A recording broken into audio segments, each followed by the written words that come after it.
Eres una sinvergüenza. Por favor. Eres una sinvergüenza. Eres un irrespetuoso. Es imposible, porque se llama irregularidades jurídicas. me parece muy bien, denuncia, no contencioso. Si no tiene la voz, tenéis que enfadar. Eres una impresentable. Yo no soy sinvergüenza. Por favor.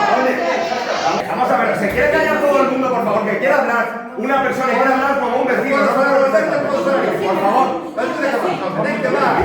Eres una impresentable. Eu quero que conste na acta que non a está advertindo. Despois que faz. Eres una impresentable. Que faz está dando unha opinión. No. Yo voy a hablar como vecino. Como Jesús de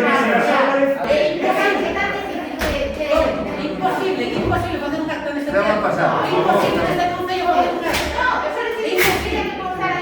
Eres una impresentable. Quiero que cueste gasta. Decide el último juego. Decide el último. Tiene que haber ventilación.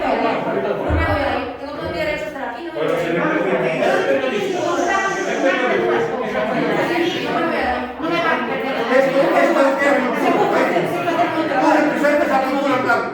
Vos sos a cultura. Que no sos vos sos a cultura. Esto es todo vos. La cultura. ¿Qué quieres que diga? Está todo falado. A mí me gustaría escuchar a Jesús, de verdad. Pero, vamos a ver. Pero Yo mira, creo mira, que Lisa, en este mira. momento. Bueno, pues callémonos todos ya y le escuchemos, por favor. Pero vamos a hablar de ella.